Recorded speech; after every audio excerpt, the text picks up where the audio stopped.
সুপ্রিয় দর্শক, আসসালামু আলাইকুম। আশা রাখি সবাই ভালো আছেন। করোনার এই মহামারী কালে দেশ ও দেশের বাইরে বসে যারা আমাদের সাথে এই প্রোগ্রামটি উপভোগ করছেন তাদেরকে ইন্ডিপেন্ডেন্ট পারসেপশন এন্ড রিসার্চ হাবের পক্ষ থেকে আমি মোহাম্মদ শাহরিয়ার পারভেজ জানাচ্ছি স্বাগত। আজ আপনারা উপভোগ করছেন আমাদের অনুষ্ঠানের পঞ্চম পর্ব এবং বিগত 4টি পর্বে আপনারা আমাদের সাথে থেকেছেন, আমাদেরকে দিয়েছেন ব্যাপক সাড়া, উদ্দীপনা, আমাদেরকে পাঠিয়েছেন খুদে বার্তা, SMS এবং জানিয়েছেন আপনাদের অনুভূতির কথা এবং আপনারা কি কি বিষয়ে জানতে চান সেই বিষয়। তারই ধারাবাহিকতায় আমরা নতুন একটি এপিসোড আপনাদের মাঝে নিয়ে এসেছি এবং আপনারা জানেন আমাদের প্রোগ্রামটির নাম হচ্ছে বিভাব, পারসেপশন, এবং এখানে আমরা সমাজের কিছু গুরুত্বপূর্ণ বিষয় আপনাদের মাঝে নিয়ে আসি এবং আমাদের মাঝে থাকেন একজন এক্সপার্ট, একজন গবেষক অথবা সমাজের বিভিন্ন দক্ষ গুণী। তারই ধারাবাহিকতায় আজ আমাদের মাঝে উপস্থিত আছেন একজন গুণী ব্যক্তি, প্রণতা ভট্টাচার্য, সহকারী অধ্যাপক, রাষ্ট্রবিজ্ঞান বিভাগ, বাঁকুড়া বিশ্ববিদ্যালয়, পশ্চিমবঙ্গ, ভারত। আজ তিনি আমাদের সাথে একটি গুরুত্বপূর্ণ বিষয় আলোচনায় অংশগ্রহণ করছেন এবং আমাদের বিষয়টি হচ্ছে international relation on global village, spotlight on post corona pros and cons. এ বিষয়ে আলোচনায় অংশগ্রহণ করবেন এবং সরাসরি আমাদেরকে জানাবেন বিভিন্ন ইস্যু এবং বিভিন্ন পারসেপশনের কথা। আপনারা এই প্রোগ্রামটি সরাসরি উপভোগ করছেন আমাদের ইন্ডিপেন্ডেন্ট পারসেপশন এন্ড রিসার্চ হাবের ফেসবুক অফিসিয়াল পেজ থেকে এবং if you have any kind of question about this related topic, feel free ask your question in our Facebook official page. So আসুন আজকে আমরা আমাদের অতিথি প্রণতা ভট্টাচার্যের সাথে আলোচনায় অংশগ্রহণ। প্রণতা, প্রথমেই আপনাকে জানাচ্ছি আমাদের অনুষ্ঠানে স্বাগত। নমস্কার। জি, আমি প্রথমেই দর্শকদেরকে ধন্যবাদ জানাই এবং তার সঙ্গে ধন্যবাদ জানাই পারভেজ মহাশয়কে এবং IPRH কে যে এরকম অনুষ্ঠান তৈরি করার জন্য, এবং বিভাব আমিও ফলো করছি, আগের এপিসোড গুলো আমি দেখেছি, আমার খুব ভালো লেগেছে, এটাও জানিয়ে রাখি। অনেক ধন্যবাদ। আমরা প্রথমে জানতে চাইবো যে এখন করোনার মহামারী কাল চলছে এবং এই করোনার মহামারী কালে আপনি কেমন আছেন এবং এই লকডাউনের সময় আপনি কিভাবে অতিবাহিত করছেন? করোনার সময় লকডাউন বিষয়টা সত্যি যারা কর্মক্ষেত্রে, যারা দৈনন্দিন জীবনে কর্মক্ষেত্রে বেরোন তাদের পক্ষে জিনিসটা খুবই কষ্টকর। যারা সাধারণ মানুষ, খেটে খাওয়া মানুষ, তাদের পক্ষে খুবই কষ্টকর। তার কারণ হচ্ছে কি সেখানে তাদের রোজগারের ক্ষেত্রে একটা বিরাট সমস্যা দেখা দিয়েছে। আর যারা হয়তো আমাদের মতন হয়তো একটু হোয়াইট কলার জবস এর মধ্যে আছেন তাদের পক্ষেও জিনিসটা খুব কষ্টকর, কারণ একটা বাড়ির চৌহদ্দির মধ্যে থাকা, সেই ইন্টারাকশন, সেই হিউম্যান টাচ বা হিউম্যান ইন্টারাকশন, সেই ব্যাপারগুলো কিন্তু আমরা মিস করে যাচ্ছি, সেই জিনিসগুলো কিন্তু থাকছে না। ফলে শারীরিক অসুস্থতার একটা পরিবাহের সঙ্গে সঙ্গে আমার মনে হয় মানসিক ভাবেও মানুষজনের পক্ষে এই জিনিসটাকে মেনে নেওয়াটা খুব অসুবিধাজনক রয়েছে।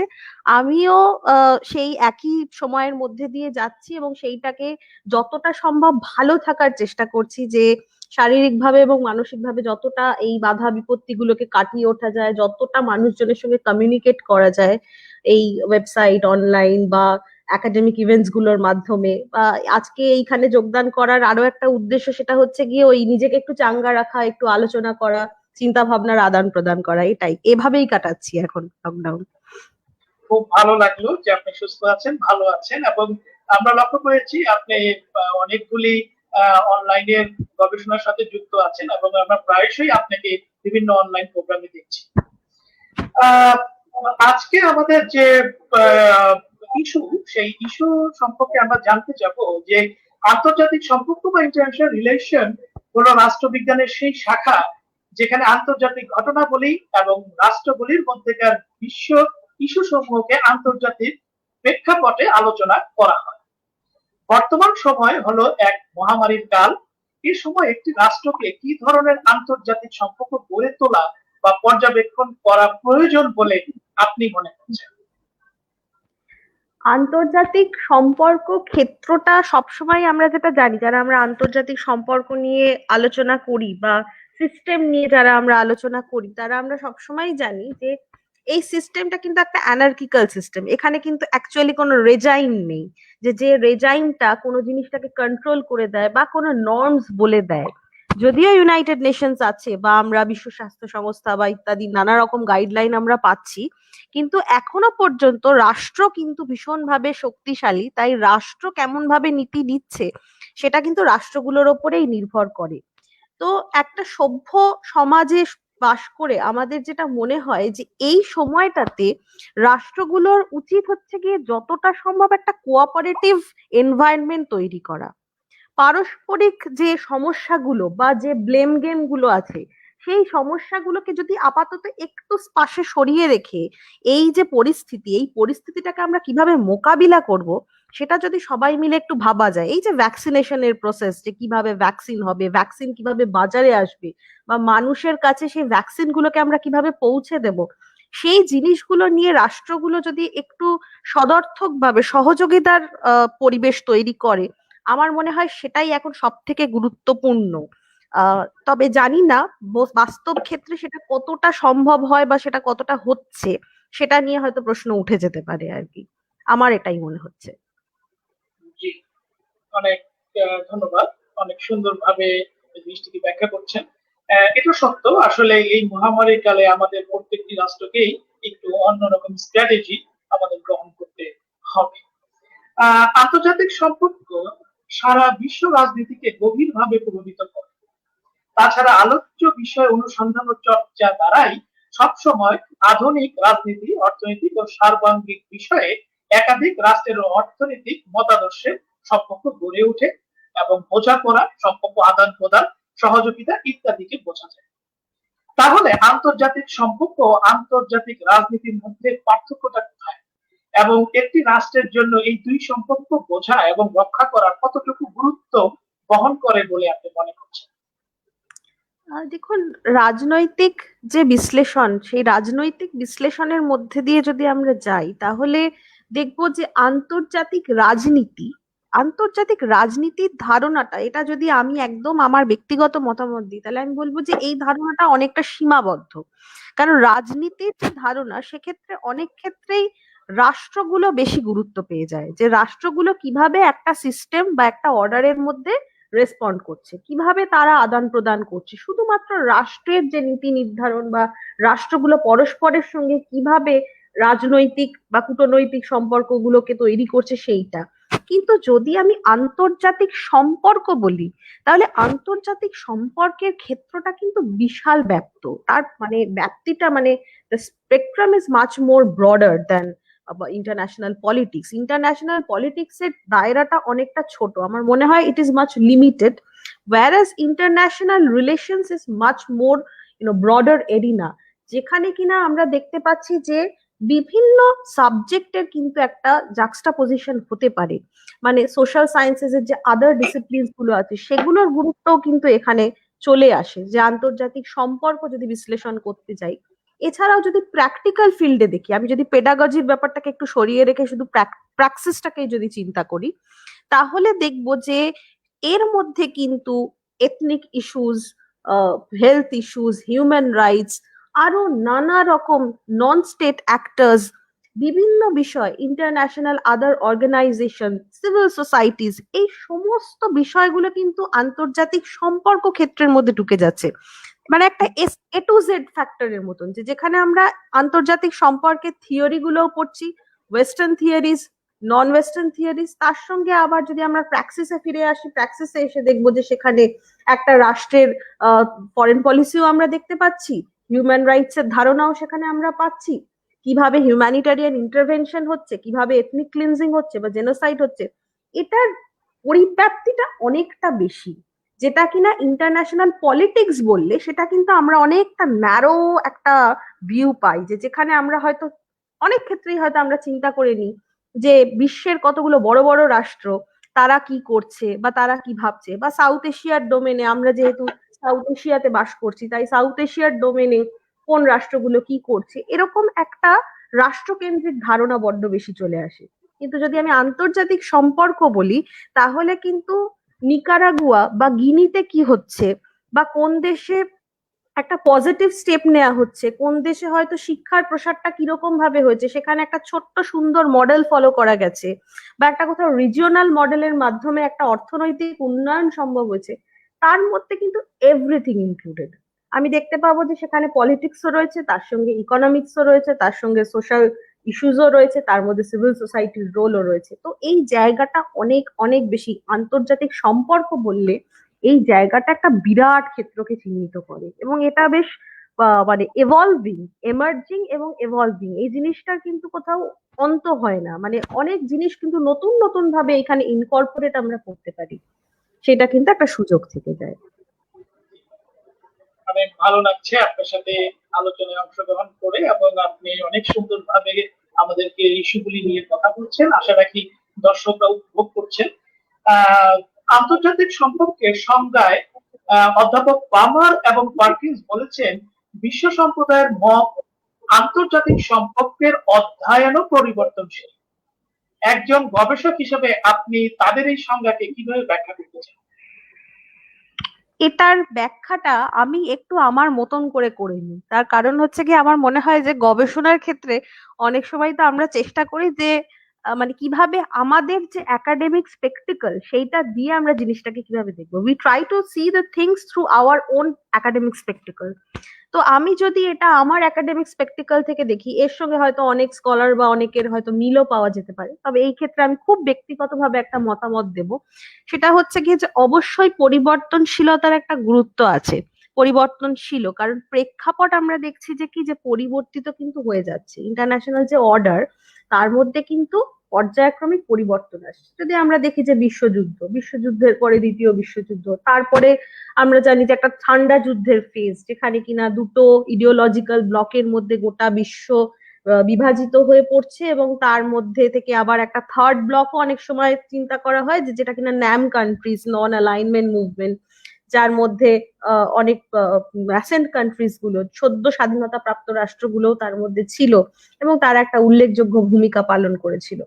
তো সেই সেই ধরনের যে বাতাবরণ, সেই বাতাবরণের থেকে আবার পাল্টে গেল যখন সোভিয়েতের পতন হচ্ছে, তখন দেখা যাচ্ছে যে আরেকটা রকমের অর্ডার আসছে, একটা ইউনিপোলার ওয়ার্ল্ডের থেকে দেখা যাচ্ছে যে একটা মাল্টিপোলার ওয়ার্ল্ডের দিকে আমরা এগিয়ে যাচ্ছি।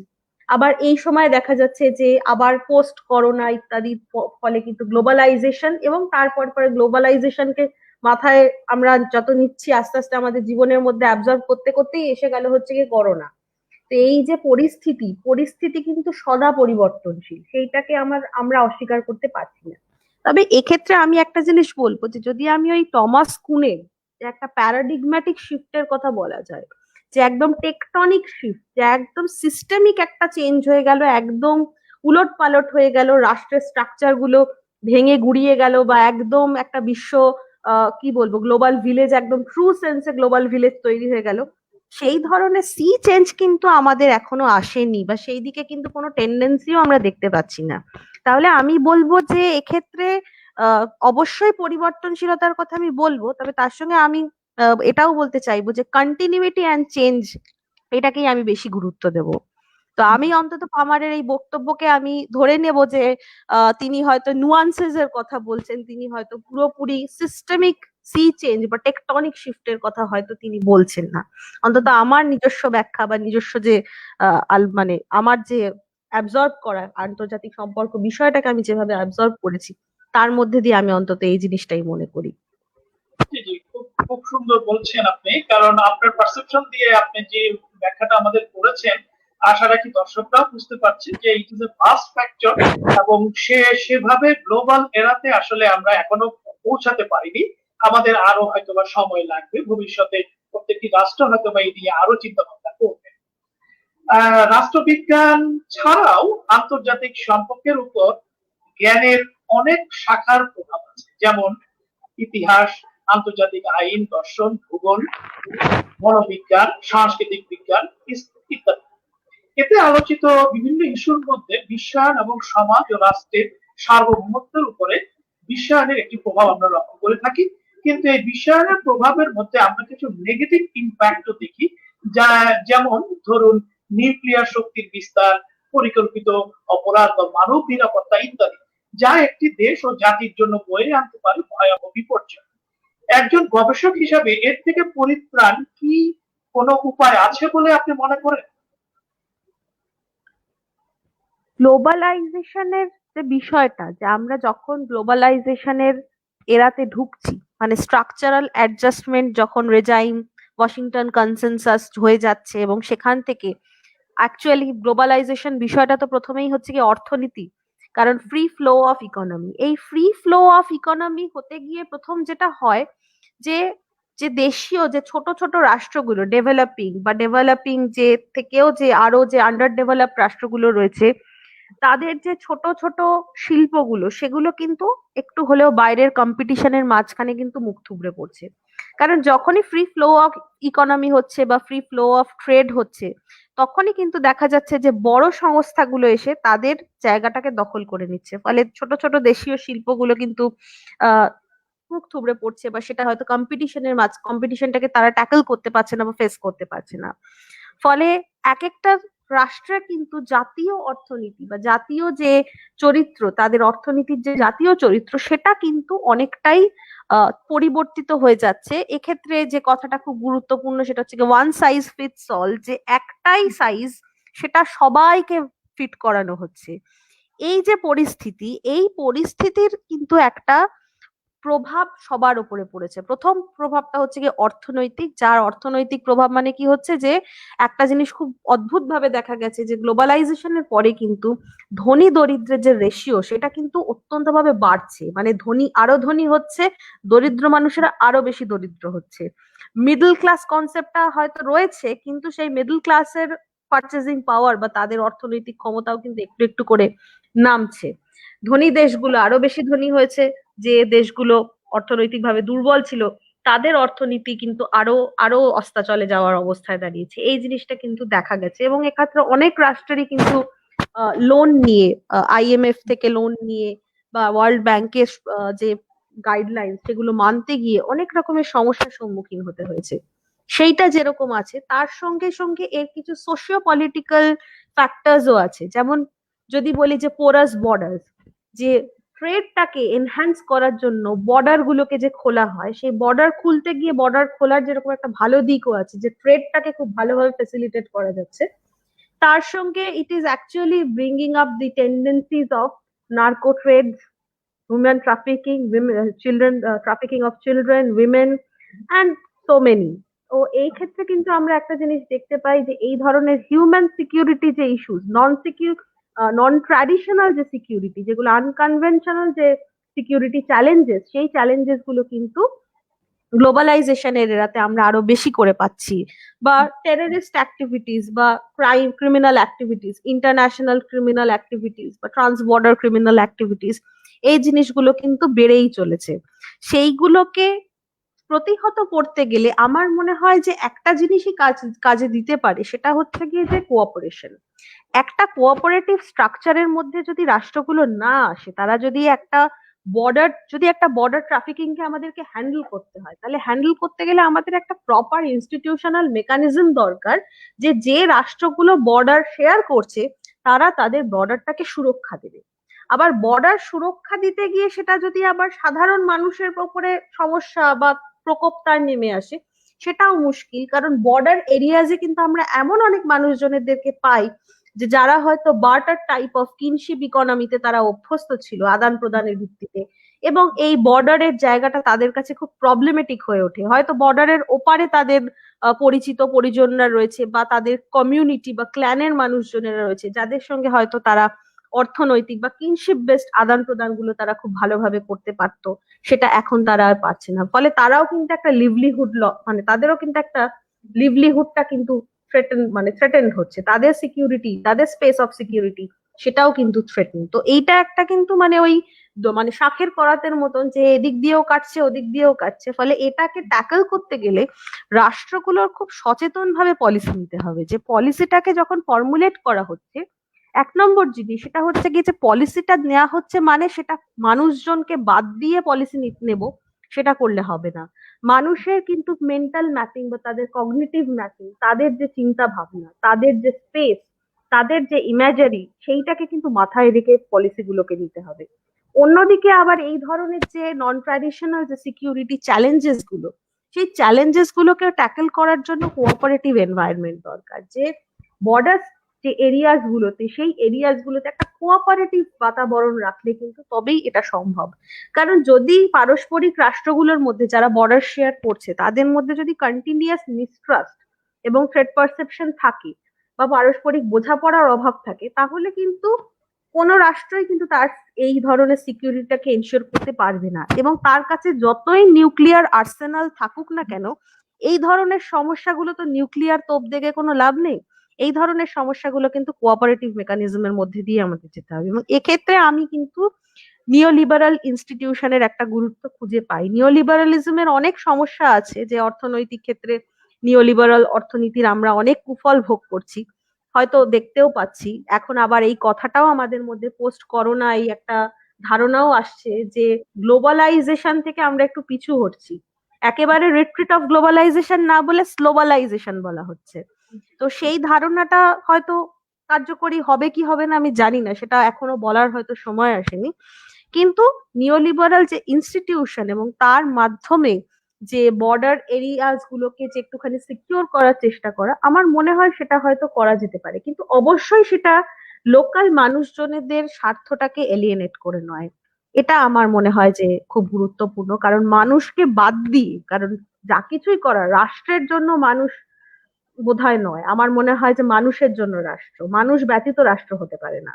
তো এই জন্য আমার মনে হয় যে মানুষের গুরুত্বটাকে মাথায় রেখে, তাদের কগনিটিভ ম্যাপিং, তাদের ইমেজারি, তাদের লিভিং এক্সপিরিয়েন্সটাকে মাথায় রেখে পলিসি নির্ধারণ করলে বোধহয় এই সমস্যার হয়তো একটা রিলেটিভ সমাধান আমরা পেতে পারি। অনেক ভালো লাগছে আপনার সাথে কথা বলে, এবং আশা রাখি দর্শকরাও আমাদের অনুষ্ঠানটি উপভোগ করছে। আমাদের সাথে ইতিমধ্যে দেশের বাইরের থেকে অনেক দর্শক যুক্ত হয়েছে, আমাদের সাথে ইউকে থেকে যুক্ত হয়েছেন, ইউএসএ থেকে যুক্ত হয়েছেন, তারা প্রোগ্রামটি উপভোগ করছে এবং একজন লিখেছেন যে গ্রেট কনভারসেশন। সো আশা রাখি দর্শকরা আপনারা আমাদের সাথে এইভাবেই থাকবেন, আমাদের প্রোগ্রামটি উপভোগ করবেন। এখানে আপনার সাথে আমি একটু একমত যে দেখা যাচ্ছে যে আপনার ইউনাইটেড নেশন হিউম্যান রাইটস একটি আপনার আহ, তাদের রিপোর্ট যে বের করেছিল, সেখানে কিন্তু তারা বলেছে যে এই গ্লোবালাইজেশনের মধ্যে poor are getting more poor and richer gets more richer. So সেখানে কিন্তু এখানে একটি ডিভাইড কিন্তু আমরা কিন্তু দেখেছি যে there are the segment of the richer countries and the poor countries. So এখানে আসলে আমার মনে হয় আপনি একদম যুক্তি সহকারে ব্যাখ্যা করেছেন, এবং আশা রাখি দর্শকরা খুব সুন্দরভাবে জিনিসটা গ্রহণ করছে। আমাদের সাথে ইউকে থেকে যুক্ত হয়েছেন সাবিয়া খান, উনি লিখেছেন ভালো লাগছে। So thank you. আপনাকে অনেক ধন্যবাদ। আপনি লিখেছেন ইউএসএ থেকে যুক্ত হয়েছেন সাজ খান, উনি লিখেছেন great conversation and getting well. So আমরা আশা রাখি আপনারা এইভাবে আমার সাথে যুক্ত থাকুন। আমাদের সাথে আছেন প্রফেসর প্রণতা, ইন্ডিয়া থেকে উনি যুক্ত হয়েছেন। তো আন্তর্জাতিক সম্পর্কের ইতিহাস কয়েক হাজার বছর পুরানো। ব্যারি বোঝানো রিচার্ড লিটলের মধ্যে খ্রিস্টপূর্বে 3500 অব্দে সুমেরীয় শহরগুলির মধ্যে আন্তঃযোগাযোগ থেকেই এই আন্তর্জাতিক সম্পর্কটা শুরু হয়, আমরা যা জানি। স্বাধীন রাষ্ট্র ভিত্তিক আন্তর্জাতিক সম্পর্কের ইতিহাস শুরু হয় 1648 সালে ওয়েস্টফেলিয়া চুক্তির মাধ্যমে। এই চুক্তির মাধ্যমে আধুনিক রাষ্ট্র ব্যবস্থার ধারণা সূচনা করা হয়। বর্তমান সময়কে আমরা বলছি এরা অফ গ্লোবাল ভিলেজ। এবং আপনার মতে এই বিশ্বায়নের এই সময় ইন্টারন্যাশনাল রিলেশন কেমন হওয়া উচিত বলে আপনি মনে করছেন? এক্ষেত্রে আমার একটা নিজস্ব দৃষ্টিভঙ্গি আছে, আমি সেইটাই বেশি করে তুলে ধরবো। কোনো থিওরিটিক্যাল বা কোনো স্কলারের আন্ডারস্ট্যান্ডিং এর বদলে আমি এখানে আমার নিজস্ব বক্তব্যের ওপরই একটু বেশি করে জোর দেবো। সেটা হচ্ছে গিয়ে যে এই যে ট্রিটি অফ ওয়েস্টফেলিয়ার মাধ্যমে যে রাষ্ট্রের সার্বভৌমত্ব, যে সভারেন্টিকে এস্টাবলিশ করা হলো, তো মানে through treaty of Westphalia what we have found that state is supreme, state is the supreme institution, স্টেটের উপরে আর কিছু নেই, nothing is above the state. তো রাষ্ট্রের এই যে শক্তি, রাষ্ট্রের এই যে ক্ষমতা, এই যে অবিভাজ্য যে স্যাক্রোস্যাঙ্ক যে সভারেন্টি, এই সভারেন্টির ফলে আমরা যে ধরনের আন্তর্জাতিক সম্পর্ক বা আন্তর্জাতিক রাজনীতি আমরা দেখতে পাই, সেইটার সঙ্গে সঙ্গে যখন আমরা গ্লোবালাইজেশন বা বিশ্বায়নের তত্ত্বকেও আমদানি করলাম, যে বিশ্বের দরবার খুলে দাও, বর্ডার খুলে দাও, দিয়ে আমরা ট্রেড করব, আমরা যোগাযোগ করব, সবকিছু করব, but in reality how far we are doing the people to people connectivity? আমরা অনেক কানেক্টিভিটির কথা বলছি, we are talking about lot of trade relations, treaties, ties, road connectivity, river connectivity, অনেক কিছু বলছি, কিন্তু বাট এই যে যদি গ্লোবাল ভিলেজের এই যে ধারণা, গ্লোবাল ভিলেজ যদি আমরা বলি বা বিশ্ব সম্প্রদায় যদি আমরা বলি, গ্লোবাল কমিউনিটি যদি আমরা বলি, এই গ্লোবাল কমিউনিটিতে আমরা কাদের অ্যাকোমোডেট করছি, কারা এই কমিউনিটির পার্ট হচ্ছে? আমরা সেটা কি বলতে পারবো যে এক্স্যাক্টলি আমরা বিশ্বের সবাইকে এই কমিউনিটির অন্তর্ভুক্ত করতে পারছি? গ্লোবাল ভিলেজ বা গ্লোবাল কমিউনিটির সবাই অন্তর্ভুক্ত হচ্ছে? আমার মনে হয় যে গ্লোবাল কমিউনিটি ধারণাটা এখন সংকুচিত হয়ে যাচ্ছে। যেমন করে জাতির ধারণাটা এখন সংকোচন হচ্ছে, যে জাতি মানে আমরা জাতিতে কিন্তু সবাইকে ইনক্লুড করতে পারছি না, জাতিতে কিছু শ্রেণী যাদের কিনা জাতি হিসেবে পরিচিত হওয়ার জন্য সেই শক্তি সামর্থ্য রয়েছে, ধনী শ্রেণী, তারা হয়তো জাতির অন্তর্ভুক্ত হতে পারছে। ঠিক তেমন করেই গ্লোবাল ভিলেজে মানে অঙ্গ হিসেবে আমরা ধরে নিচ্ছি সেই সমস্ত মানুষজনেদের বা সেই সমস্ত কমিউনিটিদেরকে বা সেই সমস্ত দেশগুলোকে, যেখানে আমরা দেখছি যে কি বলবো, যে অর্থনৈতিকভাবে তাদের শ্রীবৃদ্ধি অনেক বেশি ঘটেছে বা টেকনোলজিক্যালি তাদের শ্রীবৃদ্ধি অনেক বেশি ঘটেছে। তো আমরা এই ধরনের গ্লোবাল ভিলেজ বা গ্লোবাল কমিউনিটিতে আমরা কি ট্রাইবাল বা ইন্ডিজেনাস পিপল বা এথনিক পিপল তাদেরকে কি আমরা ইনক্লুড করতে পারছি, বা তাদের এই কমিউনিটিতে তাদেরকে ইনক্লুড করে তাদের স্বার্থ দেখা, সেটা কি আমরা করতে পারছি? When we are actually forming a community, it means that we will be having some community interest, that we are going to serve some interest of the community.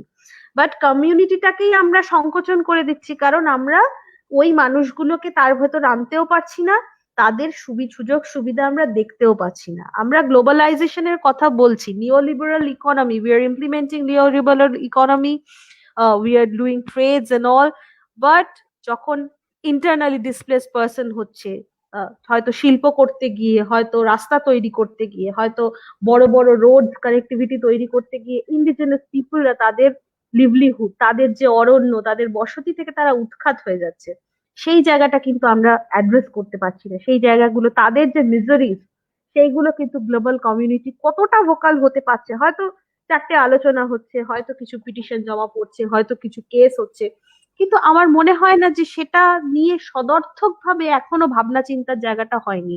Global কমিউনিটিটা তারাই সেই কমিউনিটির পার্ট হয়ে উঠতে পারছে যাদের হয়তো পেটে অন্ন রয়েছে, শিক্ষা রয়েছে, যাদের হাতে অর্থ রয়েছে, তারা সেই কমিউনিটির পার্ট হচ্ছে। আমরা কিন্তু তাদেরকে কমিউনিটির পার্ট করে তুলতে পারছি না, যে যারা আগাগোড়াই বঞ্চিত ছিল তারা এখন আরো বেশি বঞ্চিত হয়ে যাচ্ছে, তারা এখন অস্তিত্ব সংকটে প্রায় চলে আসছে।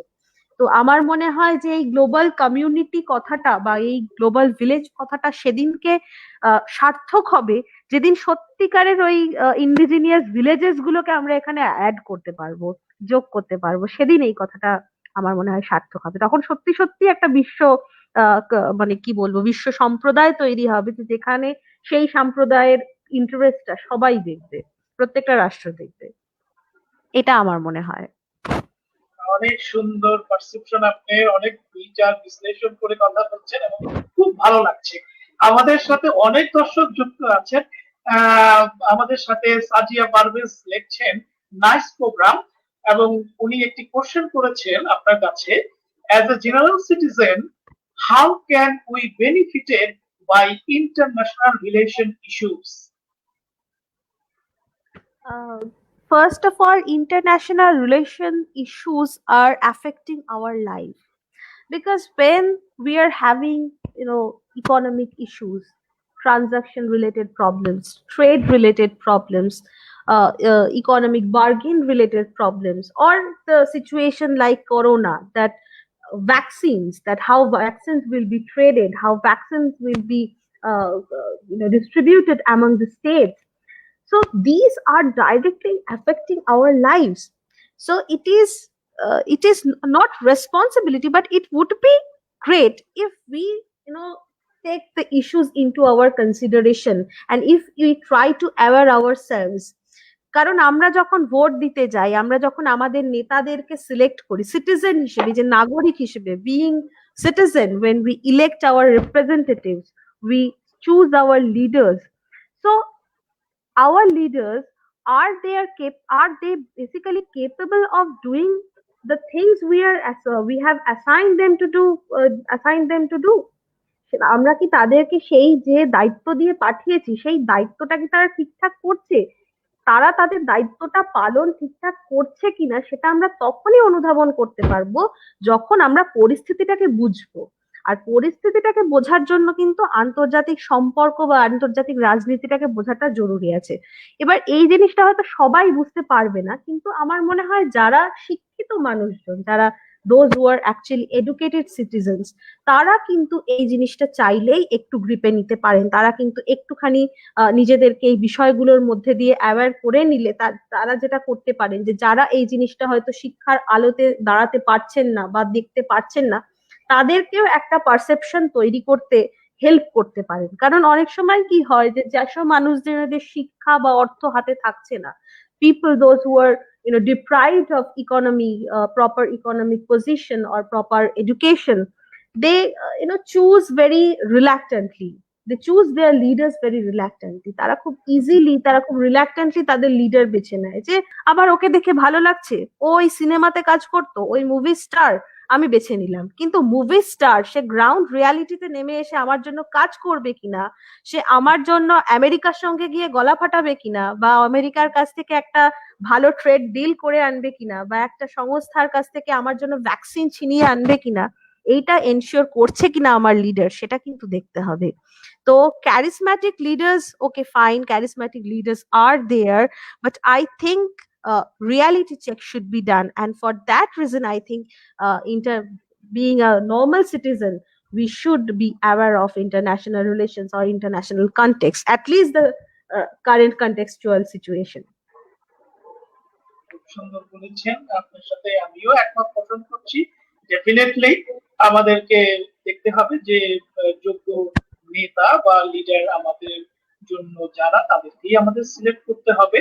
তাহলেই হয়তো বা একটি সমাজ, একটি পরিবেশ তৈরি হবে এবং রাষ্ট্র অবশ্যই এর দ্বারা উন্নতি হবে, এবং রাষ্ট্রের মানুষের থেকে বিভিন্ন সুযোগ সুবিধা বঞ্চিতরা সুযোগ সুবিধা পাবে।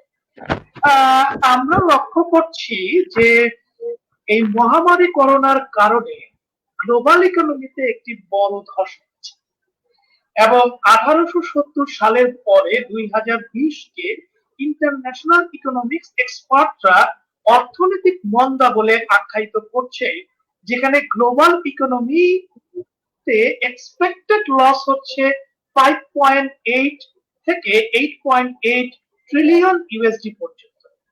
তাহলে এর মতো অবস্থায় পোস্ট করোনার সময় আমাদের ইন্টারন্যাশনাল রিলেশনশিপ গুলি কেমন হওয়া উচিত বলে আপনি মনে করছেন? এক্ষেত্রে অবশ্যই যেটা আগে আমার মনে হয় রাষ্ট্রগুলির, প্রত্যেকটি রাষ্ট্রের একটু নিজেদের অভ্যন্তরীণ দিকেও তাকানো উচিত, এবং পাশাপাশি সমস্ত রাষ্ট্রগুলোর মধ্যে এই ধরনের কিন্তু একটা কোঅপারেটিভ এনভায়রনমেন্ট তৈরি হওয়া উচিত, যে তারা পারস্পরিকভাবে আলোচনার ভিত্তিতে এই সমস্যাকে সমাধান করবে। এবং আরো একটা জিনিস, প্রত্যেকটি রাষ্ট্রেরই উচিত যে একটা কোঅপারেশন করে চিন্তা ভাবনা করা, যে আগের অর্থনৈতিক যে মন্দা হয়েছিল বা রিসেশন হয়েছিল, সেখানে দেখা গেছিল যে সাপ্লাই চেনের ঘাটতির ফলে কিন্তু সেই ধরনের অর্থনৈতিক মন্দা।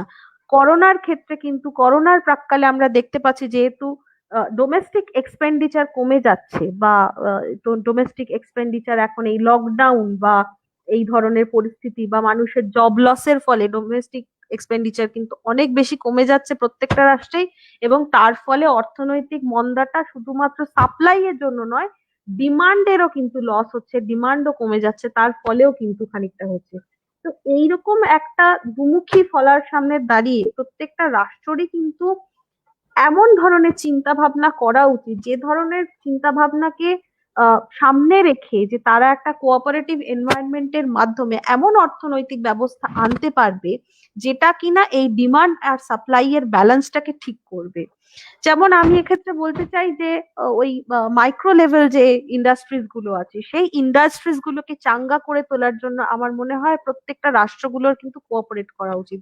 কারণ এটা কিন্তু শুধুমাত্র একটা রাষ্ট্রের ব্যাপার নয় যে একমাত্র কোনো একটা পার্টিকুলার রাষ্ট্র তার ছোট ইন্ডাস্ট্রি গুলো ধসে পড়ছে তা কিন্তু নয়, প্রত্যেকটা রাষ্ট্রেরই কিন্তু ছোট ছোট ইন্ডাস্ট্রিজ গুলো ভীষণ ভাবে মার খাচ্ছে, এবং তার ফলে সামগ্রিকভাবে একটা দেশের অর্থনীতি কিন্তু খারাপ হচ্ছে এবং তার মানে বিশ্ব বাজারেও তার পারফরমেন্স খারাপ হয়ে যাচ্ছে, ফলে গোটা বিশ্বই কিন্তু এখন সেরকম একটা ফেজের মধ্যে দিয়ে যাচ্ছে।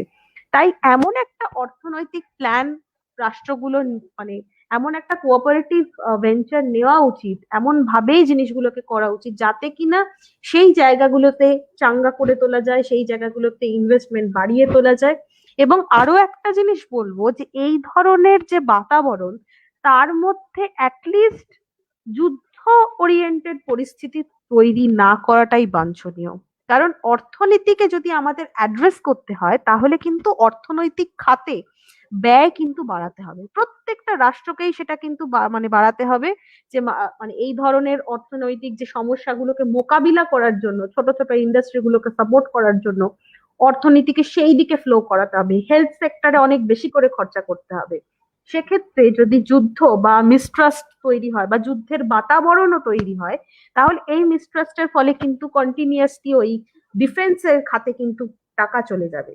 সেই জিনিসটা প্রত্যেকটা রাষ্ট্রকেই কিন্তু মাথায় রাখতে হবে যে যখন তারা পারস্পরিক ডিল করছে বা পারস্পরিক তারা যখন সম্পর্কটাকে হিসেব করে নিচ্ছে বা এস্টিমেট করছে সেই সময় এই ধরনের মিসট্রাস্ট বা এই ধরনের যুদ্ধ পরিস্থিতিগুলোকে যতটা অ্যাভয়েড করা যায় ততই ভালো।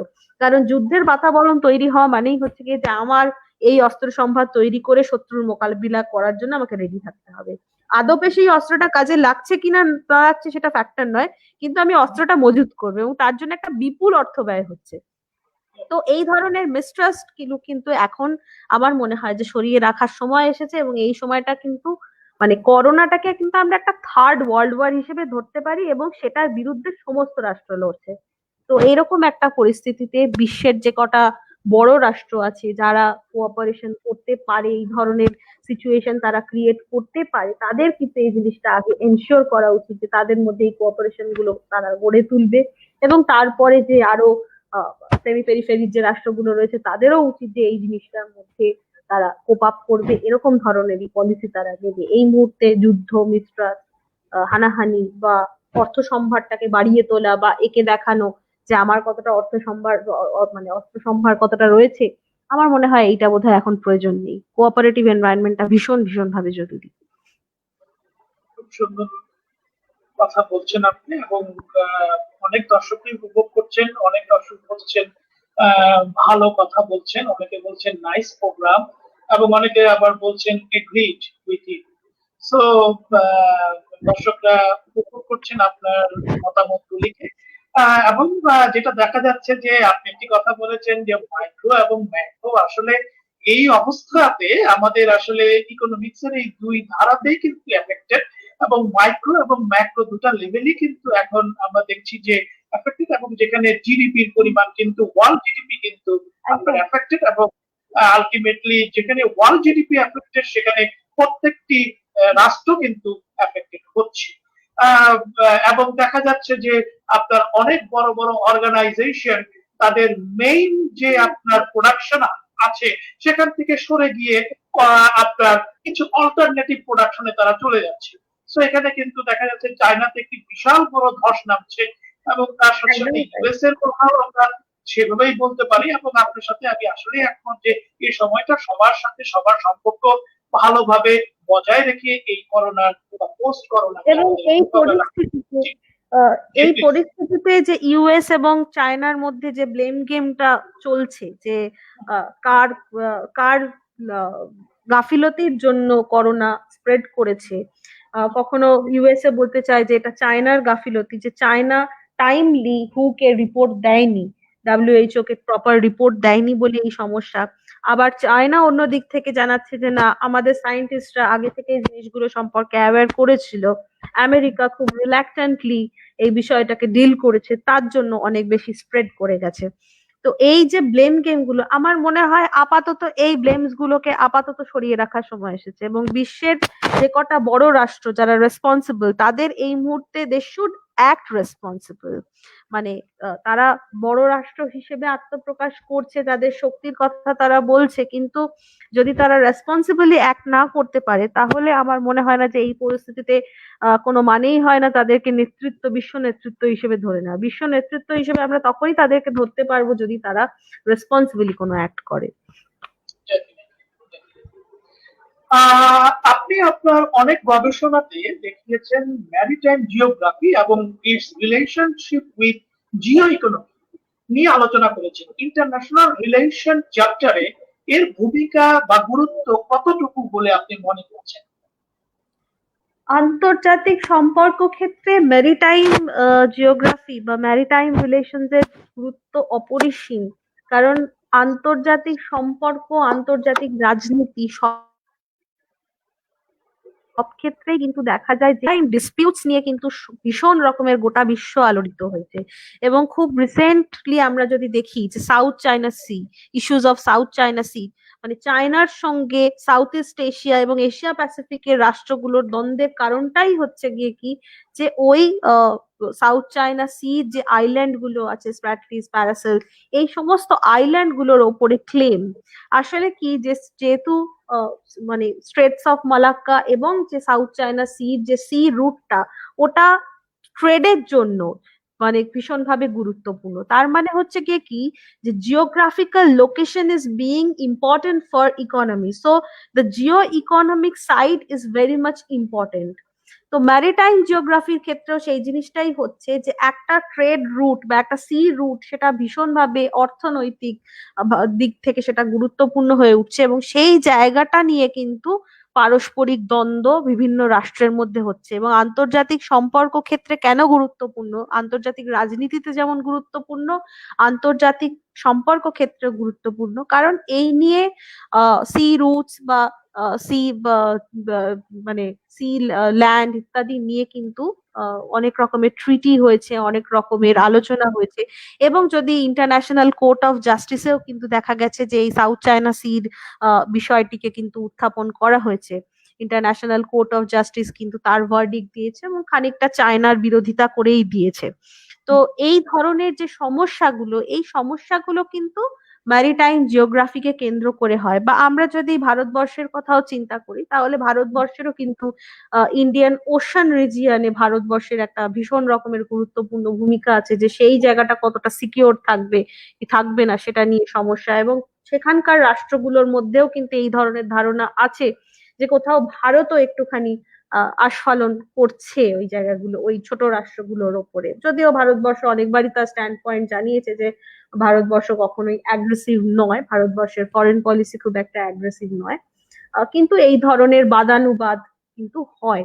তো আন্তর্জাতিক সম্পর্ক ক্ষেত্রে বা আন্তর্জাতিক রাজনীতি ক্ষেত্রে ওই জন্য ম্যারিটাইম জিওগ্রাফি বা জিও ইকোনমিক্স এর গুরুত্ব অত্যন্ত ভাবে, মানে এই প্রত্যেকটা বিষয় পরস্পরের সঙ্গে ভীষণভাবে রিলেটেড, কোনোটাকে বাদ দিয়ে কোনোটা পড়া বা আলোচনা করা ভীষণ মুশকিল। ছাত্র হিসেবেও আমাদের এই জিনিসগুলোকে খুব ভালোভাবে জানতে হয়, যেমন ভাবে কেমন মানে কিভাবে ইন্টারন্যাশনাল রিলেশন বা ইন্টারন্যাশনাল পলিটিক্সে জিওগ্রাফি কিভাবে গুরুত্ব পাচ্ছে, বা সি রুটস কিভাবে গুরুত্ব পাচ্ছে, বা সেখানে অর্থনৈতিক তার দিক মানে দৃষ্টিভঙ্গিটা কি, কেন কোনো একটা পার্টিকুলার জিওগ্রাফিক্যাল লোকেশন সেটা অর্থনীতির দিক থেকে এত গুরুত্বপূর্ণ।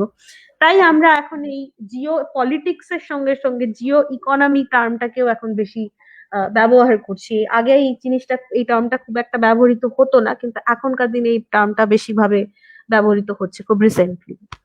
তো আমার দৃষ্টিভঙ্গি অনুযায়ী অন্তত আমি এটাই পাই।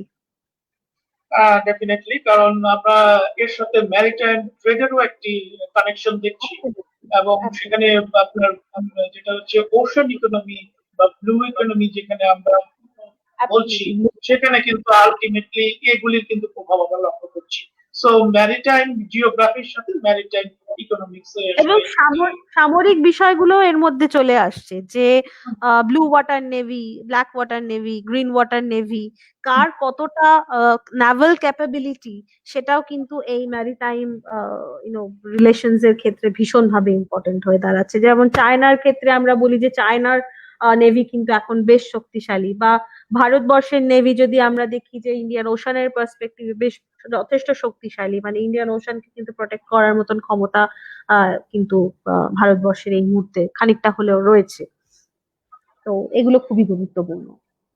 অনেক ধন্যবাদ আপনাকে। আমাদের সাথে অনেক দর্শক ইতিমধ্যে যুক্ত হয়েছেন, অনেকে বিভিন্ন ভাবে তাদের মতামত দিচ্ছেন। অনেকে বলছেন রিয়েলি নাইস প্রোগ্রাম।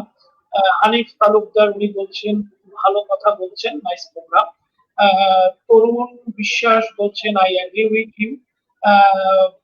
আমেরিকার সাথে আমাদের ইউএসএ থেকে আমাদের সাথে যুক্ত আছেন একজন দর্শক, উনি বলছেন ভেরি মিনিংফুল, থ্যাংক ইউ। তো আপনাদের অনেক ধন্যবাদ, এভাবেই আমাদের সাথে যুক্ত থাকুন। আমাদের সাথে আজকে আছেন প্রফেসর প্রণেতা, ভারত থেকে, বাঁকুড়া বিশ্ববিদ্যালয় থেকে। আমরা আলোচনা করছিলাম international relation on global village. এ পর্যায়ে আমরা একটু আপনার কাছে জানতে চাবো যে আন্তর্জাতিক শক্তি নিয়ে ইন্টারন্যাশনাল রিলেশন স্টাডিতে অনেক রাষ্ট্রবিজ্ঞানী অনেকভাবে তাদের মতামত দিয়েছেন, এবং প্রফেসর হার্টম্যান একটি স্টাডিতে বলেছেন যে আন্তর্জাতিক শক্তি বৃদ্ধিতে বিভিন্ন উৎপাদন পরস্পরের সাথে সম্পর্কযুক্ত। এখানে যদি আমরা অর্থনৈতিক উন্নতি দ্বারা জাতীয় শক্তিকে পরিমাপ করি, তাহলে একটি রাষ্ট্র কি পরিমাণ সম্পদ থাকলে আমরা বলতে পারি এটি জাতীয় শক্তিতে উন্নয়নের ভূমিকা রাখতে পারে বলে আপনি মনে করেন? অর্থনীতির গুরুত্ব কোনোদিনই অস্বীকার করার নয়, উৎপাদনের গুরুত্ব অস্বীকার করার নয়। কারণ যদি আমরা চায়নার উত্থান দেখি, চায়নার উত্থানটা কিন্তু এই উৎপাদনের হাত ধরেই, যে চায়না কিন্তু একটা বিপুল ভাবে প্রোডাকশন করা এবং তার মার্কেট করা, এর মাধ্যমেই কিন্তু অর্থনৈতিক দিক থেকে বলীয়ান হয়েছে, এবং তার সঙ্গে সঙ্গে সামরিক শক্তি বাড়িয়েছে। কারণ স্বাভাবিকভাবেই এটা খুব, মানে একটা খুব সমানুপাতিক হিসেবেই চলে যে সামরিক শক্তি তার বেশি হবে যার অর্থনৈতিক শক্তি বেশি। কারণ আমার যদি অর্থ বেশি থাকে তবেই আমি নতুন weapons I can purchase, latest weapons if I am economically capable.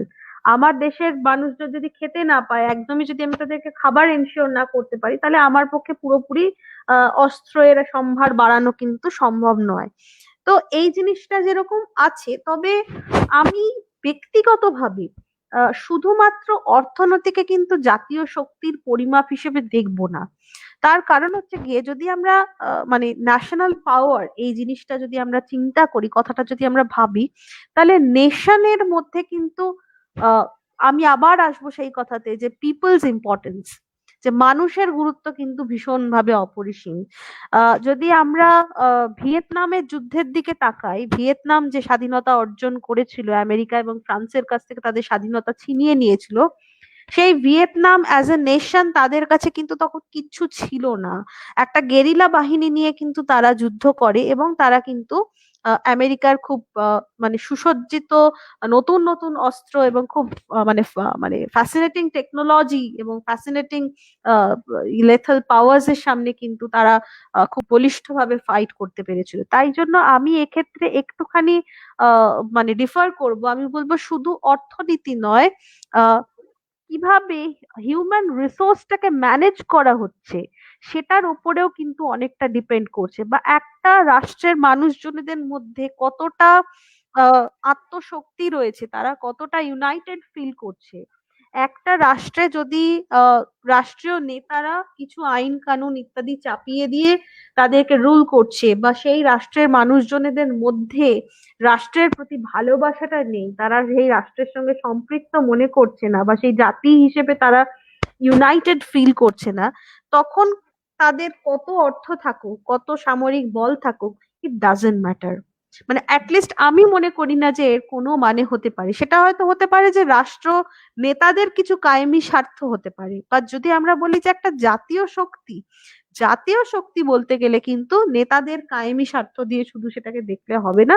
আমার মনে হয় যে সেখানে অর্থনীতির পাশাপাশি মানুষের গুরুত্ব ভীষণভাবে, যে হিউম্যান রিসোর্স ম্যানেজমেন্ট এবং এই যে লোক বল, একটা দেশের যে জনসংখ্যা সেটাকে কিভাবে প্রপারলি ম্যানেজ করা হচ্ছে, সেটাকে কিভাবে প্রোডাক্টিভ করে তোলা হচ্ছে, বা সেই দেশের জনগণ রাষ্ট্রের সঙ্গে কতটা সম্পৃক্ত অনুভব করছে, আমার মনে হয় যে সেটাও কিন্তু ন্যাশনাল পাওয়ারের মাপকাঠি হওয়া উচিত।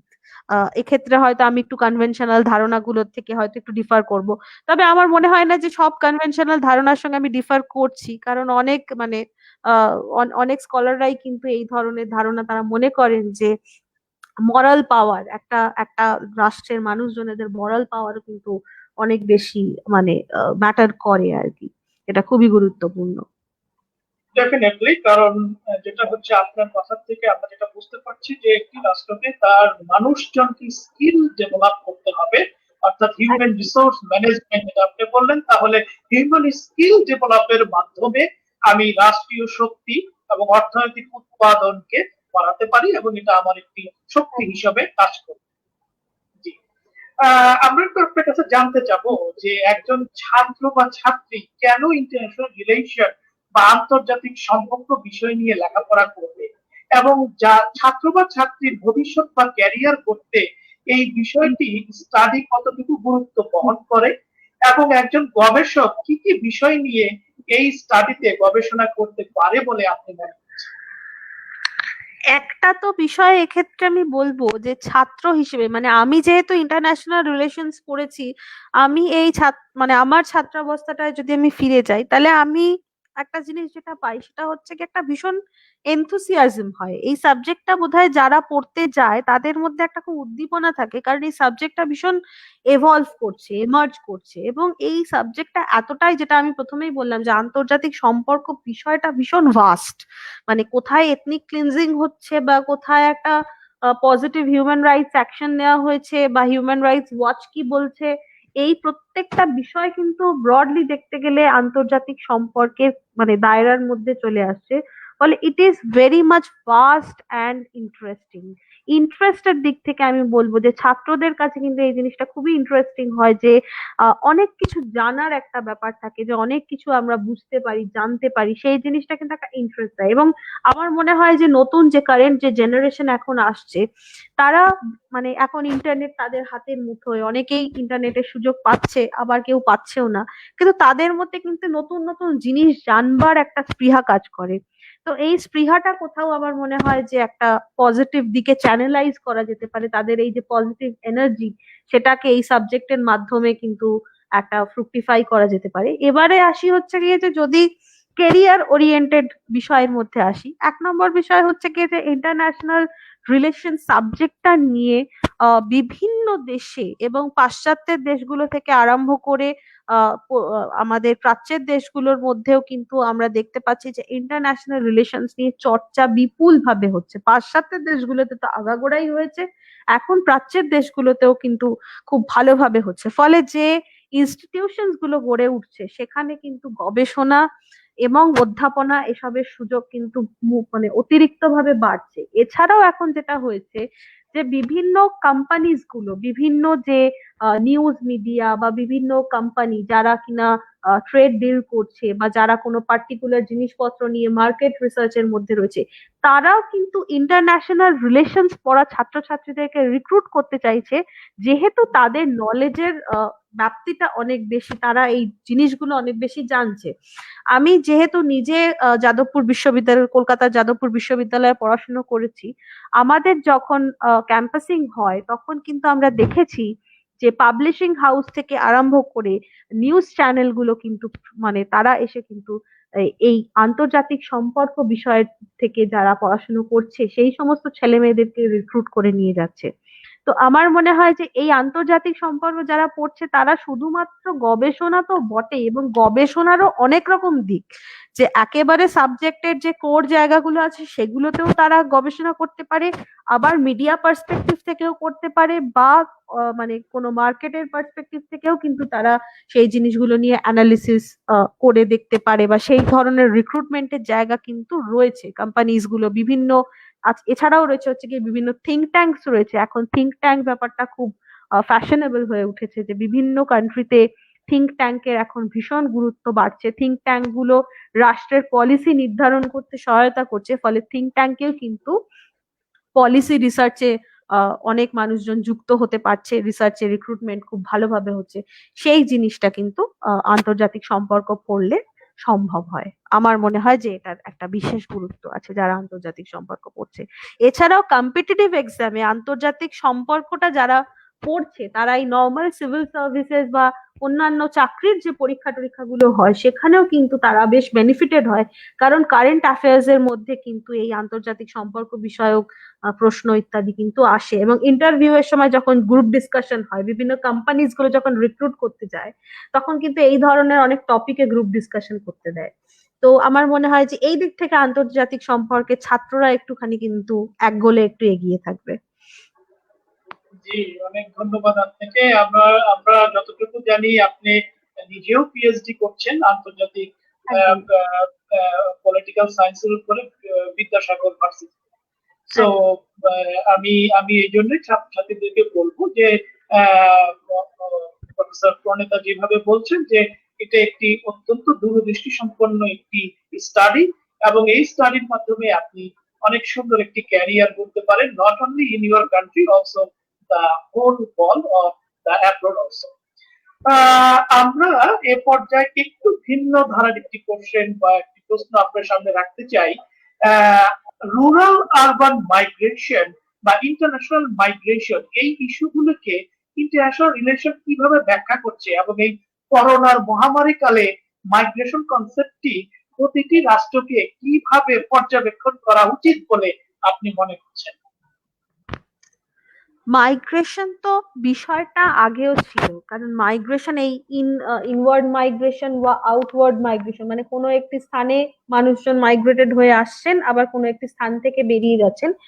এই বিষয়টা কিন্তু নতুন নয়, এই বিষয়টা কিন্তু এর আগেও ছিল, এবং এই নিয়ে কিন্তু অনেক জায়গাতে ভীষণ রকমের সমস্যা সৃষ্টি হয়। যেটা হয় হচ্ছে গিয়ে যে যখন ইনওয়ার্ড মাইগ্রেশন হচ্ছে, যে কোনো একটি স্থানে বাইরের কোনো জায়গা থেকে বা বাইরের দেশ থেকে যখন মানুষজন আসছেন, তারা যখন অর্থনীতির মানে সেখানের অর্থনীতির পার্ট হয়ে উঠছেন বা সেখানে কর্মসংস্থান খুঁজছেন, দে আর গেটিং এমপ্লয়েড দেয়ার, তখন কি হয় যে লোকাল সিটিজেন বা local people are being annoyed to them.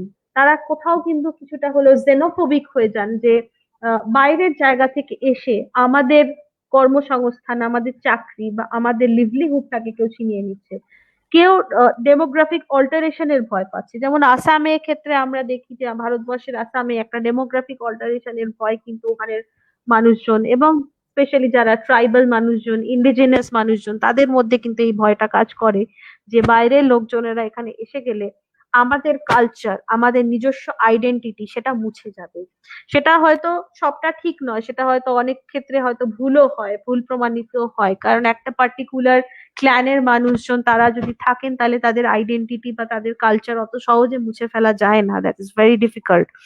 But these kind of ideas are there, this kind of perceptions, threat perceptions are there, and এই threat perceptions এর জন্য কি হয়, ethnic clashes। যেমন আমরা ভারতবর্ষেই দেখতে পাই যে চর এরিয়াতে, আসামের যে চর এরিয়া সেখানে আমরা নর্থ ইস্টে দেখতে পাই যে, এছাড়া বোডোল্যান্ডেও আমরা দেখতে পাই যে বোডোস এবং সেখানে মুসলিম সেটলার্স, তাদের মধ্যে ফাইট, তাদের মধ্যে ক্ল্যাশ। কেন না ক্ল্যাশ না, তারা মনে করছে যে পরস্পর পরস্পরকে একটা ভয় পাচ্ছে যে তারা পরস্পরের বোধহয় কালচারটাকে নষ্ট করে ফেলছে, মানে বোরোসরা ভয় পাচ্ছে যে মুসলিম সেটলার্সরা তাদের জমিতে এসে থাকছে বলে তারা তাদের কালচারটাকে দখল করে নেবে, তাদের কর্মসংস্থান ছিনিয়ে নেবে। আবার ঠিক সেরকম ভাবে কিন্তু মুসলিমরাও ভাবছে যে আমরা অত্যাচারিত হচ্ছি, আমাদেরকে প্রপারলি থাকতে দেওয়া হচ্ছে না, বা আমরা আমাদের ফেথটাকে প্রপারলি প্র্যাকটিস করতে পারছি না। তো এই ধরনের পারসেপশনস গুলো কিন্তু ভীষণভাবে মাইগ্রেশন রিলেটেড, যে যখন মাইগ্রেট করে আসছে বা মাইগ্রেট করে কোথাও যাচ্ছে। তো এই সমস্যাটা আরো প্যান্ডেমিকের সিচুয়েশনে যেটা হয়েছে, যে একটা রিভার্স মাইগ্রেশন হচ্ছে, যে যারা মাইগ্রেট করে চলে গিয়েছিল বাইরে তারা আবার তাদের জায়গায় ফিরে আসছে, যেহেতু তারা কর্মসংস্থান হারাচ্ছে। তো এই রিভার্স মাইগ্রেশনের ফলে যেটা হয়েছে, যে তারা যে জায়গা ছেড়ে চলে গিয়েছিল তারা যখন আসছে তখন মনে করা হচ্ছে যে they are carrying virus, so they are the affected people. Coronavirus can affect anyone. যারা একটা প্ল্যান্ডে এক্সিস্টিং লোকজন রয়েছে, they can be affected, but they are having this kind of threat perception that the people, those who are returning to their homeland, their own space, they are carrying viruses from the foreign land. তো এই যে ধারণা, এই ধারণার ফলে কিন্তু কোথাও কোথাও সংঘর্ষ বাড়ছে, সমস্যা হচ্ছে। এবং এই সমস্যাটা কিন্তু মানে ছোট ছোট রাষ্ট্রগুলো, ডেভেলপিং কান্ট্রিজে নয়, ভারতবর্ষ, বাংলাদেশ বা পাকিস্তান বা তাদের শুধু নয়, এটা খোদ ইউকের মতন রাষ্ট্রতেও হচ্ছে, যে যারা ইউরোপিয়ান ইউনিয়নের অন্যান্য রাষ্ট্রে কাজ করতে গেছিল, বা ইউরোপিয়ান ইউনিয়নের অন্যান্য রাষ্ট্র থেকে যারা ইউকে তে কাজ করতে গেছিল, তারা যখন তাদের দেশে ফিরছে তখন তাদেরকে সেখানে অসম্ভব সমালোচনা এবং অনেক সময় ভায়োলেন্সের মুখোমুখি হতে হচ্ছে, যে তারা নাকি ভাইরাস বহন করে নিয়ে আসছে বাইরে থেকে। তো এই যে ধরনের সমস্যাগুলো, এই সমস্যাগুলো সলভ করার জন্য রাষ্ট্রের কিন্তু প্রপার পলিসি দরকার, এবং তার জন্য যেটা রাষ্ট্রগুলোর দরকার সেটা হচ্ছে প্রপার হেলথ মেজার্স, যে যারা বাইরে থেকে আসছে তাদের হেলথটাকে এনশিওর করা, তাদের হেলথ এবং লিভলিহুডটাকে এনশিওর করা, তাদেরকে প্রপার কোয়ারেন্টাইন সেন্টারে রাখা, এবং এই প্যান্ডেমিকের পরিস্থিতিতে। কিন্তু আনফর্চুনেটলি বিশ্বের তাবড় তাবড় দেশগুলোর কাছে কিন্তু প্রপারলি এই পরিস্থিতি মোকাবিলা করার কিন্তু এখনো অ্যাডিকুয়েট মেজার্স কিন্তু তারা নিতে পারছে না। এবং এটার থেকেই কোথাও আমার একটা মনে হয় যে দিস ইজ ভেরি অ্যালার্মিং, যে আমাদের এরকম একটা প্যান্ডেমিক সিচুয়েশনকে বিশ্বের তাবড় তাবড় রাষ্ট্র কিন্তু হ্যান্ডেল করতে পারছে না।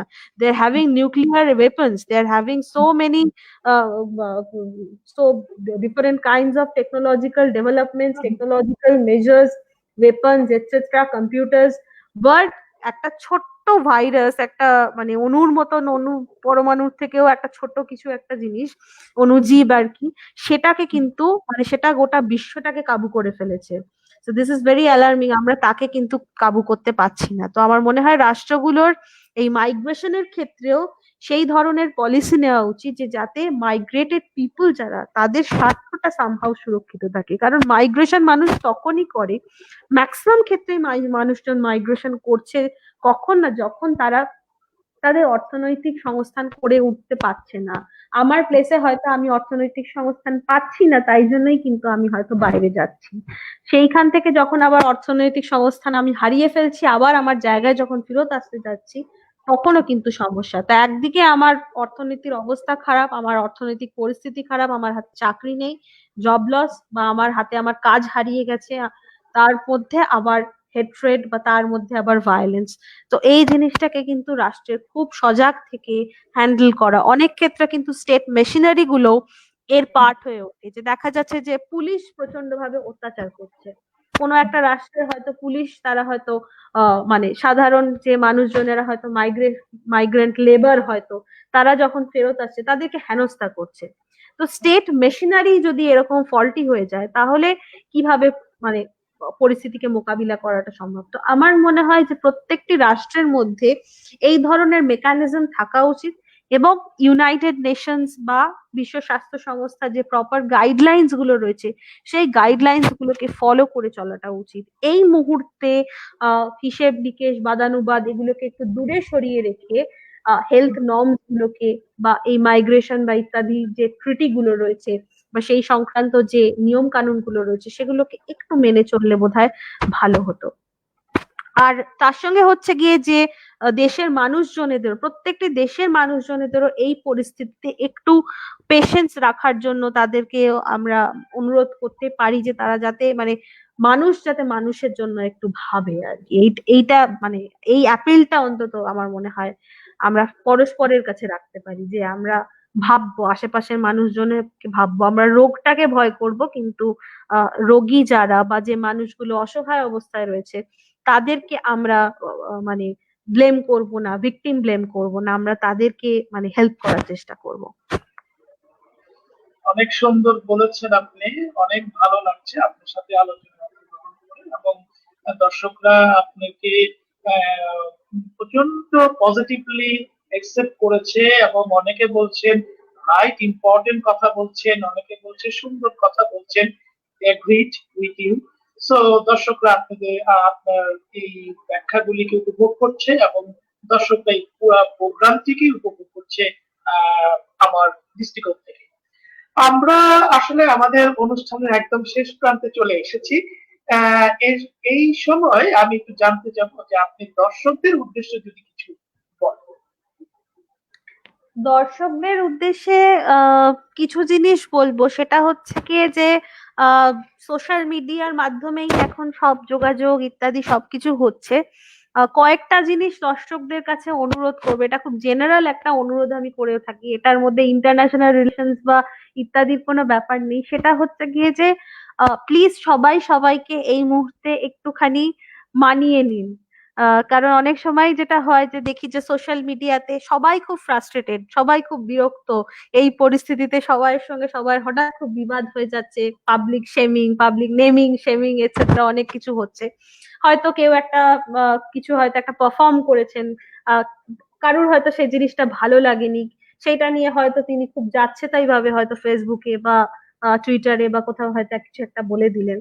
তো আমার মনে হয় এই পরিস্থিতিতে আমরা সবাই যা করছি, আলোচনা করছি বা কিছু বিষয় বলছি, বা কোনো জিনিস নিয়ে কেউ হয়তো পারফর্ম করছেন, কেউ হয়তো ভালো রান্না করছেন, তো প্লিজ আমার মনে হয় যে সবাই সবাইকে একটু মানিয়ে নিন। কারণ সবাই খুব একটা প্যাথেটিক সিচুয়েশন, একটা ব্ল্যাক সোয়ান সিচুয়েশনের মধ্যে দিয়ে আমরা যাচ্ছি, যেটা কিনা স্বাস্থ্যের দিক থেকে, মানসিক স্বাস্থ্যের দিক থেকে ভীষণভাবে কষ্টকর। অনেক মানুষজন তারা নানা রকম চিন্তায় আছেন, অনেকে আবার মনে করছেন যে যারা খেতে পাচ্ছে না তারা সমস্যায় আছে, যারা খেতে পাচ্ছে, যারা হয়তো ফেসবুক করতে পারছে বা যারা ইউটিউব দেখতে পাচ্ছে তারা অনেক বেটার পজিশনে আছে, তাদের প্রবলেম কি, তারা কেন এরকম করবে। তো এই এত জাজমেন্টাল না হয়ে এটাও ভাবা উচিত যে প্রত্যেকটা মানুষের আলাদা আলাদা স্ট্রাগল রয়েছে। আমরা যেমন ইন্টারন্যাশনাল রিলেশনসে পাই যে প্রত্যেকটা রাষ্ট্রের আলাদা আলাদা স্ট্রাগল থাকে, ঠিক রাষ্ট্রও কিন্তু রাষ্ট্রের মতন করে মানুষজনকেও যদি আমরা একটু ভাবি যে প্রত্যেকটা মানুষের আলাদা আলাদা স্ট্রাগল থাকে, তাদের আলাদা আলাদা মেন্টাল হেলথ, আলাদা আলাদা সিচুয়েশন থাকে। তো প্রত্যেকে যেটা চেষ্টা করছে যে এরকম একটা অদ্ভুত পরিস্থিতিতে যেখানে আমরা খুব কনফাইন্ড হয়ে আছি, আমরা বেরোতে পারি না, মানুষের সঙ্গে মেলামেশা করতে পারা যাচ্ছে না, বাধা সৃষ্টি রয়েছে, যে একটা গ্যাদারিং করে যে মানুষের পরস্পরের কথা শেয়ার করবে বা মৌখিক ভাবে কিছু আলোচনা করবে সেটা করতে পারছে না। তো এই পরিস্থিতিতে সবাই সবাইকে একটু ভালোবাসবার চেষ্টা করুন, সবাইকে একটু মানিয়ে নেওয়ার চেষ্টা করুন, একটু ক্ষমা করে নেওয়ারও চেষ্টা করুন, যে যাতে আমরা পরস্পরের মানে সাইকোলজিক্যাল দিকটাকে একটু অ্যাড্রেস করতে পারি। যদি কেউ দেখি যে ডিস্ট্রেস রয়েছে, তাকে ফার্দার কষ্ট না দিয়ে তাকে একটু হেল্প করতে পারি।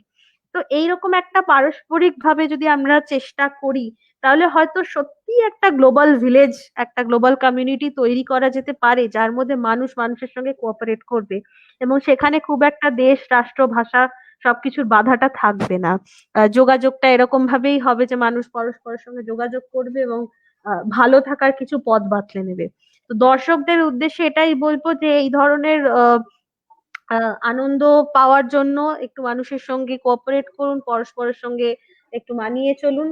আর যা করতে ভালো লাগে, যে জিনিসগুলো ভালো লাগছে, পজিটিভ আলোচনা, পজিটিভ থিঙ্কিং, সেই জিনিসগুলোকে যতটা মানে পর্যায়ে বাড়িয়ে নেওয়া যায় সেইটা চেষ্টা করুন। ভালো থাকার চেষ্টা করুন, আর অবশ্যই যে স্বাস্থ্যবিধি সেটা অবশ্যই মেনে চলুন। সোশ্যাল ডিস্টেন্সিং কথাটা এখন খুব বেশি করে বলা হচ্ছে, তবে আমি বলবো সামাজিক দূরত্ব নয়, সোশ্যাল ডিস্টেন্সিং নয়, ফিজিক্যাল ডিস্টেন্সিং মেনটেন করুক, সামাজিক ভাবে মানসিক ভাবে ভালোভাবে কানেক্টেড থাকুন। Thank you. চমৎকার কথা বললেন আপনি।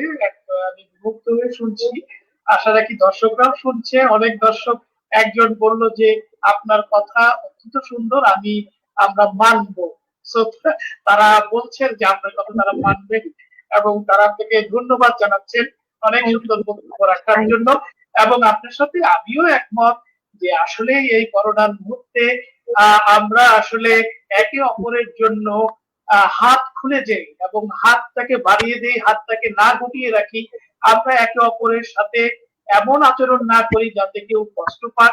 এবং আমাদের আশেপাশে যারা আছেন, ইভেন আমি তো এটাও বলতে চাই যে এই করোনার মুহূর্তে আপনার আশেপাশে কিন্তু অনেক পাখি পশু তারাও আছেন, তো তাদের একদম কথাও কিন্তু চিন্তা করতে হবে। একদম সো আলটিমেটলি এভাবেই না আমাদের মধ্যে সেই হিউম্যানিটি বা হিউম্যান বিহেভিয়ার আমাদের ক্যারেক্টারিস্টিক্স এ চলে আসবে। এবং এখানে আসলে আমার মনে পড়ে যাচ্ছে জন লিননের সেই আপনার ইমাজিন যে গানটি উনি একদম করেছিলেন, সেই গানটির কথা আমার আসলে এখন মনে পড়ে যাচ্ছে আপনার কথা শোনার পরে আর কি। তো যাই হোক, দর্শক, আমরা আহ প্রণেতা ভট্টাচার্যকে ধন্যবাদ জ্ঞাপন করছি আপনাদের পক্ষ থেকে, এবং অবশ্যই আইপিএলএস এর পক্ষ থেকে। উনি ওনার মূল্যবান সময় দিয়ে এসেছেন, আমাদের অতিথি হয়ে এসেছেন আজকের, এবং এই অনুষ্ঠানটিতে উনি বক্তব্য রেখেছেন এবং আলোচনা করেছেন, অনেক সুন্দর সুন্দর ব্যাখ্যা করেছেন, ওনার পারসেপশন, ওনার ভিউকে উনি ব্যাখ্যা করেছেন, এবং আপনারা সেটা পজিটিভলি গ্রহণ করেছেন, এবং উনিও সুন্দরভাবে আপনাদেরকে গ্রহণ করেছেন। সো আমরা আমাদের অনুষ্ঠানের একদম শেষ প্রান্তে, আহ বর্তমান গ্লোবাল ভিলেজে কোন রাষ্ট্রই একে অপর থেকে বিচ্ছিন্ন থাকতে পারে না। তাই একটি ভালো রাষ্ট্র, রাষ্ট্রনীতি, আন্তর্জাতিক সম্পর্ক একটি দেশের ভবিষ্যৎ উন্নতি ও বিশ্ব শান্তির প্রতীক। কোভিড-19 আমাদের থেকে যা নিয়ে যাচ্ছে বা নিয়ে গেল তা হয়তো বা কখনোই ফিরে আসবে না। তবে আসুন সবাই হাতে হাত রেখে যেটুকু আছে সেটুকু রক্ষা করি। আমরা প্রণেতা ভট্টাচার্যকে আবার ধন্যবাদ জ্ঞাপন করছি আমাদের সাথে যুক্ত থাকার জন্য।